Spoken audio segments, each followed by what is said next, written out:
All right, so today I'm going to talk about running shoes. I originally had heat and humidity plan to talk about and how we're going to train and how we need to modify our training for the heat and humidity. But the Summer Sweat and Speed camp kicks off today or tomorrow, kicks off this week. So instead of repeating myself, and I thought they could really benefit from it also. So we'll talk about running shoes today. Not that they won't benefit from it, but as we move into summer with training, as the heat and humidity starts to ramp up, I thought that would be more beneficial for both camps to get to listen to. Since theirs is only 7 weeks, I have to pick and choose kind of what I think makes the most sense. So we'll talk about running shoes, which I get a ton of questions about also. So the best running shoes are the ones that you will wear. I think this is the best piece of advice when looking at purchasing new running shoes, changing running shoes, or anytime that somebody asks me questions about running shoes specifically, that I don't care what the upper is made out of, what kind of foam it has, anything like that. If they're not comfortable and you won't wear them, then don't bother buying them. So here's some general shoe guidelines. The first is what I was just talking about is, will you wear them? So are they comfortable? That ties into that. We're looking for no drastic change in heel to toe drop. If you have been running in a pair of shoes and this isn't your first pair of running shoes, then you're looking for the heel to toe drop to not drastically change. And we'll go over specifically what that heel to toe drop means. Always try your shoes on with running socks, and running socks that you're going to be running in. So if you're used to running in a thin pair of socks and you go to Running Zone and they have all their try-on socks, you get a thick pair, the shoes are going to fit a little differently based on the thickness of the sock. So you can either bring your own, or like Running Zone has a ton of try-on socks. Just pick one that's similar to the socks that you will be wearing in the shoes to make sure they fit okay, that you don't need a wide, that nothing's hitting weird on the side, your toes aren't hitting the end, etc. So another question I get a lot with shoes is how long and how much can I wear them? It's a pretty wide range. From 300 to 500 miles is the max you want to put on a pair of shoes. So what I do is on the back of my shoes, so these aren't my running shoes, but on the back, I put the date that I started wearing them. And that helps me keep track of, I run pretty consistent amount of miles each week. So I know, okay, if let's say you've been running 20 miles a week and you started using the shoes on January 1st, you can figure out how many miles you have on that pair of shoes. Also through Strava and some different apps, you can track your shoes. You can pick what shoes you're wearing and then see how many miles are on those shoes. You can also monitor the wear patterns. If it starts to get on the bottom that everything's really smooth and just really worn out, then that would be time to replace them. After you've been running for a while, you can start to notice also, I can just feel like my shoes start to get dead. Like they don't have a lot of that rebound effect. Maybe things start to ache. But we really want to try to keep track of how many miles we have on our shoes, because we can very quickly forget and, oh, shoot, I have 600-700 miles on my shoes. That's why I have shin splints. And the number of people I've had that come in that have especially lower leg pain or discomfort, I'm like, well, when was the last time you bought another pair, you bought a new pair of shoes, and they can't tell me when. So try to keep track of, how many miles are in your shoes. And again, it's going to vary a little bit based on the shoe itself and what it's made out of and the person. We're going to go over some of that also. You can also rotate between shoes. This isn't something that I think you have to do. I just get questions about it a lot. Whether it's the same brand and model of shoes that you're wearing, one day and then the other day you're wearing a different one, or if it's a completely different brand and model to try to strengthen your feet in different ways. I don't think there's a right or a wrong answer in general for this. It's very specific to you. I have like my racing and workout shoe. I have kind of like a lightweight trainer, and then I have my New Balance Today's that I wear for probably 80 to 90% of my miles, and I don't switch. I thought about maybe I should to try to strengthen different parts of my feet, use a different shoe, but ultimately my feet are really important to me, and I love running so much that I'm scared to try a different pair of shoes. The 1080s work for me. I have no pain. So I don't think you have to rotate between different pairs of shoes. If you want to work on strengthening your feet, like in here, a lot of times I'll wear a 0 drop shoe just as I'm walking around during the day.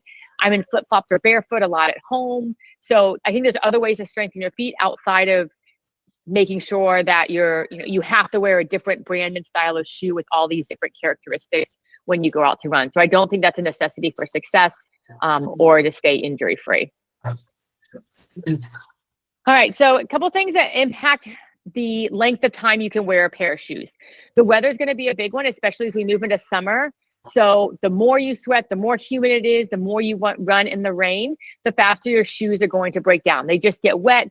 That foam tends to break down a bit more. It doesn't recoil as much. So something to be mindful of, that if you're frequently running in the rain, if you're a heavy sweater, that your shoes just get soaked on some of these long runs that we do, then they just might not last as long during the summer months compared to the winter. What ties in that is your sweat rate. Like I was saying, that if you're sweating a lot and the shoes are getting soaked every run, then that can play into it. If it's a multi-purpose shoe, I encourage all of you guys to get a running specific shoe instead of a multi-purpose shoe. The multi-purpose shoes might last a little bit longer, but I don't think they're going to be as good for your feet as a true running shoe. Storage. So if you're keeping them in your hot car all summer, that heat is going to break down the foam a bit more than if you kept them even in your garage or inside. I keep my running shoes in the garage because they're usually stinky, especially as the summer months come, that they are not coming inside my house. But even just being in the garage and covered, they're going to last a little bit longer than if they're just sitting in your car, and your car will probably thank you. The surface that you're running on affects it. So if you're on trails or soft surface, which unfortunately we don't have a lot of here, then they're not going to break down quite as quickly as like a concrete asphalt type surface that we're running on all of the time. Your running build, so just how you're built. If you tend to be a larger runner, if you tend to be a more muscular runner, if you tend to be heavier, that's just more wear and tear on the shoe itself. So just being mindful of that. Also, your running style, whether you're a heel striker, forefoot, midfoot striker, it's not that one of those running styles breaks down shoes more than another, but if you're hitting the ground with more force, then that could break it down. So if you shuffle a little more, that may wear them out. And your shoes can tell you a lot about your running style also. You'll start to notice that they wear in the same way. So if that heel's wearing down, you're probably more of a heel striker. If it's wearing down more at the toe, more on the outside, the inside, you can kind of see how your feet are hitting the ground. But depending on how long your feet are in contact with the ground, and again, whether you're shuffling, can affect how long those shoes are going to last. And then shoe quality. Every shoe is not made the same. You can go to Ross and get a pair of Asics shoes that I would say are pretty low quality for running. Not that you can't wear them during the day, not that they're not great for wearing around or working out in and whatnot. But for a running specific shoe, quality does matter. And getting, like I said, a running specific shoe and a model that works for you, it's going to last a bit longer than some of these like discount models or more lifestyle models. All right, so here's that heel to toe drop I mentioned to look out for when you're looking at new shoes or purchasing shoes for the first time. So that heel to toe drop is the difference between the height of the heel and the height of the toe. So a zero drop shoe would mean that the toe and the heel are right in line. So there's no difference in there. If it's an 8 millimeter drop shoe, it means that that heel, I'm accentuating it, but it's going to sit 8 millimeters above the toes here. They go all the way up to a 12. I've seen one 13, I believe, in a model. So you don't want to drastically change that. If you've been running in a 12, it means you've been here, and then you go and you're like, oh, this shoe feels really good. And it's a 4, you come down here, that's going to stretch your calf and Achilles more than it's used to. So if you eventually really want to get down to like a 4, you can just go from like a 12 to an 8 to a 4 and stay in those for a few weeks to make sure it's okay. Because otherwise I see a lot of runners that come in that I got this new pair of shoes, and we look up the heel to toe drop and there was a pretty big difference. So it's like, well, that gave us a reason, which I like reasons for things that happen, but you don't want to flare up your calf and Achilles that have a chance of flaring up with running anyway. So just something to notice, that if you go try on a new pair of shoes, you want to switch, look at the heel to toe drop. Which really cool is when I was in Running Zone a few weeks ago, and then even today, I noticed they started putting up where it says the model of the shoe on display, right under it has that heel to toe drop. So you can just look straight at the display and whether that's the shoe that you want to be in right now, and that if it's close to a drop that you've been in. You can also Google, if you just Google New Balance 1080 heel to toe drop, it'll come up with what that heel to toe drop is if you're curious of what your shoe is and if you're looking at changing. So here are a couple of different types of running shoe. We have an all-around running shoe. This one's engineered to be durable, comfortable, is very versatile. You can use it for a whole lot of different things. It should have, your feet feeling right at home when you're sitting in them. This is probably the most comfortable and what's often called daily trainer. So like I was saying, my New Balance 1080s, this would be just like my all-around running shoe. Has a good amount of support. It's not super lightweight, none of the fancy foam, carbon fiber, anything in there. Just a simple daily trainer. There is a new category of like super trainers that have similar technology as like the super shoes, which we'll get into, and the racing shoes that can help your feet get a little more used to the super shoes. I don't think it's necessary. I just wear my racing shoes for key workouts that I'm doing to help my feet get ready for it and make sure that everything's okay biomechanically. But there is some of these like super trainers that have more of the high response foam, higher stack heights, things like that. We'll get into what the stack height is, but that's just how high the shoe is off the ground, so how much foam that they can pack in there. So a stability running shoe is specifically designed to help runners who tend to overpronate. So overpronate means that your feet are coming in like this. So more that oversupination would be here. Pronation is coming in here. So if you tend to wear your shoes down, like the big toe, the inside, more where that arch is, you probably pronate a little bit. If you've never had any issues with your feet, if you notice you're an overpronator, but you've never had a problem, you've never had an injury, ache, pain, etc., I wouldn't worry about it. Don't get caught up in exactly how your foot's landing, exactly what your biomechanics are. If you haven't had injuries related to that, or your feet don't bother you, then I wouldn't go searching out, oh, I'm overpronating, I need to make sure that I have the support. If you do notice that you're overpronating and those arches are collapsing quite a bit, you can get arch supports also that you can put in your shoes, even if you want to wear an all-around daily trainer type shoe and put a little bit more arch support in there. But these typically have these stability running shoes typically have a firmer midsole under the arch just to provide a little bit more of that arch support. And they vary in the amount of support that they have. They can be, really big, almost like if you're thinking like a Hoka, and Hoka has various models, but more like there's more shoe to it. Typically tends to be a stability shoe. A lot of the Brooks models tend to be more of a stability shoe, but they don't have to be in. There's varying levels of support in a stability shoe. And one thing to also notice, shoes can fall into multiple categories. It's not that there are stability shoes that I would also say are all around running shoes that you could wear as a daily trainer. All right, so this is just going through what I was saying with that overpronation. Supination is more where you're on the outside and neutrals in the middle. Again, don't get too caught up with this. If you're not having issues with it, don't overanalyze it. So we have these fast running shoes. So these are specifically for runners looking to improve their speed and that are based on performance. These can be like an up-tempo trainer. They're typically lightweight. They have the very responsive foam. Some of them have the plated technology in the midsole with that carbon plate in there. And this should complement your all-around running shoe in your rotation. It shouldn't be your only running shoe. I had someone even last week ask about if they tried the super shoes and these fast shoes and they want to wear them all the time because they make them feel so fast. And I don't recommend that. I think these shoes aren't, one, they're not built to last. So it's going to be pretty expensive. They tend to be more expensive. So to replace them, you're going to be replacing them more often, and they cost more per pair of shoe. Also, it'll be interesting to see the research over time with a lot of these faster running shoes, super running shoes, carbon plated shoes, that they're so stiff in the forefoot and the midfoot that I don't think your toes are moving quite the way they would if you didn't have a shoe on, if your arch is moving in the same way. So it'll be interesting over time if we see some changes in just how biomechanically your feet function differently in these shoes. So if you do want to use a fast running shoe for like workouts on Tuesdays, you're interested in that. One, make sure the heel to toe drop isn't drastically different from your trainers. And then also I would wear them just for the workout. I wouldn't wear them for all your runs during the week. So the next category of shoes is your max cushion shoe. So I'd say this is like the next step after the stability shoe. So these are going to provide really great protection against the impact on the ground. There just tends to be more foam in there, a lot more support. And again, focus should be on the quality of the cushion as opposed to the amount. So just because you see that there's like a lot of shoe and there's a lot in the stack height and it looks like there's a lot of foam to it, doesn't mean that it's good quality foam. So make sure you're trying these shoes on and every foam isn't created the same and equally. This cushion should feel soft, protective, and stable. Some will also feel lightweight and responsive. The foams are getting, we're furthering technology that they are getting lighter. It's not that these max cushion or stability shoes are really heavy shoes anymore like they used to be. So they might still be lightweight and responsive. Be mindful, I would say, for these type of shoes, some of them based on the foam. If it's not a high quality foam, what are you thinking? If it's not a super high quality foam, then it might be a foam that's not as responsive, which means you're going to sink into it and it's going to take you longer to get out of it. I like to use the analogy that, like if you were running on the sand on the beach, that you really have to use your calves more because you sink into that sand and then you have to push out of it. So if the foam isn't super responsive, you could be working your calves a little bit more with these max cushion type shoes. So just be mindful of that when you're trying them on and trying on different types of these shoes.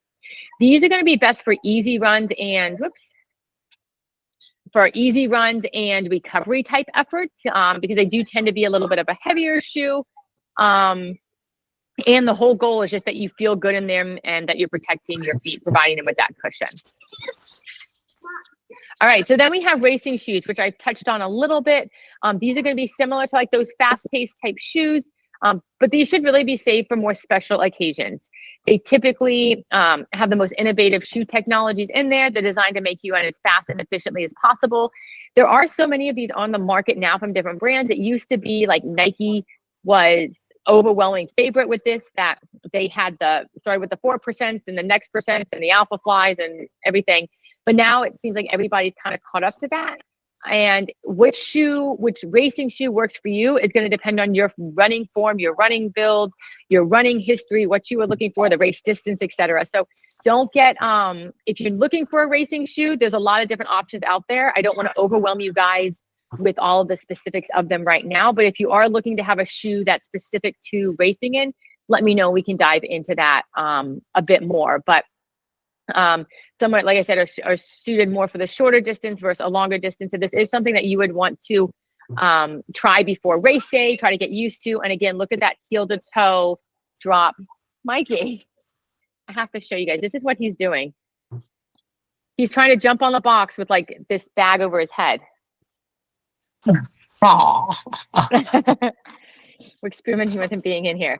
Okay. So like I said, I would recommend, of course, trying these shoes before race day if that's something that you're interested in.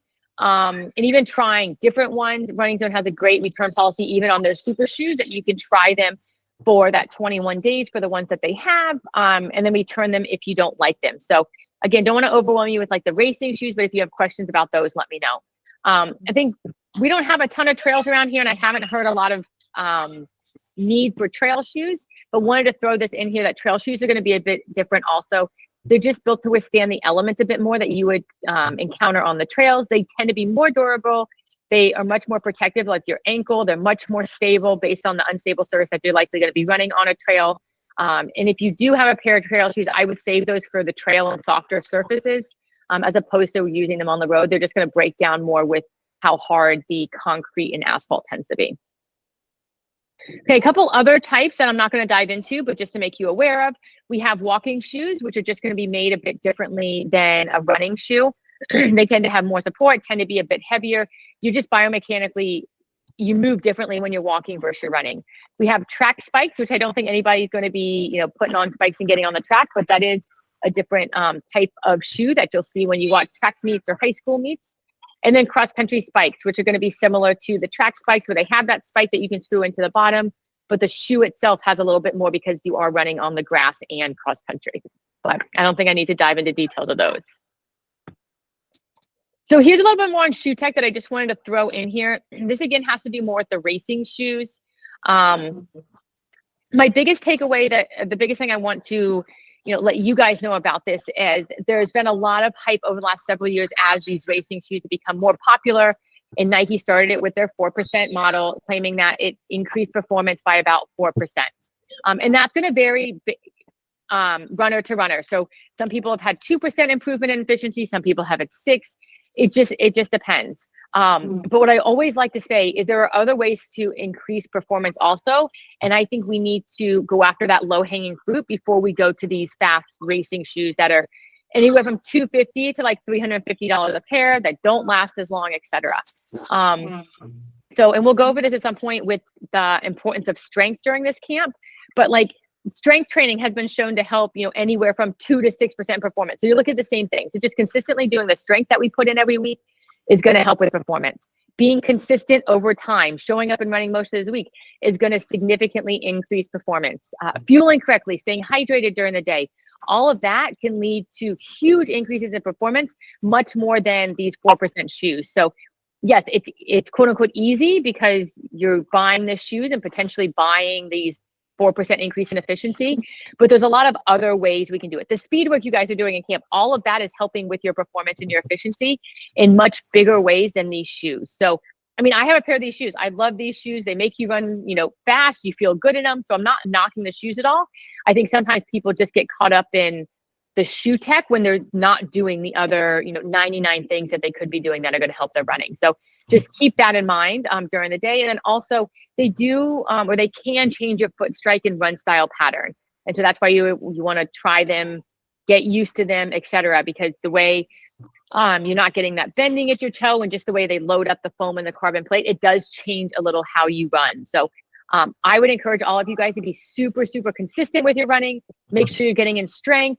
Do your speed work, do your nutrition, and stay hydrated and nail all those things before we even start talking about shoe tech, because you will see a really quick increase or decrease in your 5K times. So a really big increase in performance with doing those things before we jump to the racing shoe. All right, do we have any questions related to shoes in general, camp in general, etc., that I can help answer? Yeah, go for it. Are we the only 3 on this thing? We're the only ones. It's being recorded so everybody can watch it afterwards, but it's only us today. I mean, I joined late, so I feel like I'm still trying to play catch up with a lot of what's going on. And the strengthening, I'm not doing it because I'm struggling with it, and I'm struggling with time management. But I tried today, but I'm actually, and I think I have pretty strong legs, but I am struggling with the exercises. I mean, like even something, the simple thing, like where you tried to sit down and on the one leg, and I mean, I'm like, don't plop, and I'm like plop, plop, plop. I'm wondering if there's an easier version of these exercises, because I'm struggling. Yeah, so you are not the only one that starts these for the first time that struggles through them. So I want you to know that you are not the only one. The amount of people that I have come in, like that is one of the ones I use in almost every evaluation I do in here, because it highlights weaknesses so clearly for people that we don't have to do a muscle test where you're pushing against my hand. It's like, well, can you stand up and sit down? Because it's going to show me biomechanically what your hip, knee, foot are doing, and can you do it? So I would say if you bring up the height of the seat, that's going to help a lot. So whether you put like a pillow in the seat or bench that you're using, I have foam in here, so it's not as deep. I would try that. You can do like you can do it with 2 legs. So that would make it easier also. It's going to make it a lot easier. So I would almost prefer you bring that height up a little bit. You can also stagger your feet. So you can use 2 legs, but stagger them one in front of the other. Your back foot's going to be the one that you're working. So you could do like 10 with your right foot back and your left foot's in front of you. And the more you move that left foot away from you, so if you were to extend your knee and only have your heel on the ground, that left foot's going to be doing almost nothing. The more you move it here. So you can play with that and be like, okay, well, I could do 10 if I have my left foot halfway out. And I start with that. And then maybe next week we can move it a little further out before we work on the single leg. But yeah, you're not alone. And I would either try with that foot or bringing the height up specifically with those. And if you're new to strength and doing these, I believe I put 2 to 3 rounds in there, but start with like the 2 rounds. Don't try to go 3 so that you're not wearing yourself out. You're not getting super tired around the strength workout or before like the speed workouts. You're not getting super sore afterwards. The goal of the strength is you might be sore because they're new movements, but I don't want you so sore that, like you can't walk the next day and you have all of these resources from your body going to heal and it's taking away from running. They're there to help your running. Are there any other exercises that come to mind that I can make easier also? Because I'm happy to give those modifications. Oh, well, I got to be honest, Caitlin, I haven't done them. I watched your videos and I'm like, oh, and then like the sliding thing, I haven't done them enough to even have anything to say other than, because what I'm doing is, because this running is so new to me, I don't want to not run. So Yes. Every day, Monday through Friday, I'm running, and I try to do, I 4 miles on the treadmill, whether it's a walk run, but I try to hit anywhere between 3.5 and 4. And then I don't run on Fridays because I've been doing 5Ks every Saturday, and then I have the Sunday run. So I'm doing it 6 days a week. But my focus, to be honest, is, okay, I got to run. I got to do that so that I don't have time for this. That's I don't know what to do. Yeah. So I would recommend, and I hear you because I'm the same way where I'm like, oh my gosh, I just want to run every day and I just love running and the consistency of it and just everything about it. I would take one of those runs during the week, and maybe even like a Monday would be really good because you're coming off the Sunday long run. You still have a day before the Wednesday speed work to do the strength on that day and not Okay. run that day. Okay. So I know like you don't want to hear that because you want to run that day, but use that time because it'll help your running. The thing is, I see so many runners that end up coming in here and they have these little aches and pains that end up going on because you're running, and running is a series of single leg hops, and it's just a repeated motion. And especially here, we're running forward. We don't even get side to side motions. We don't get soft surface. And with being new to running, your body is adjusting to running already.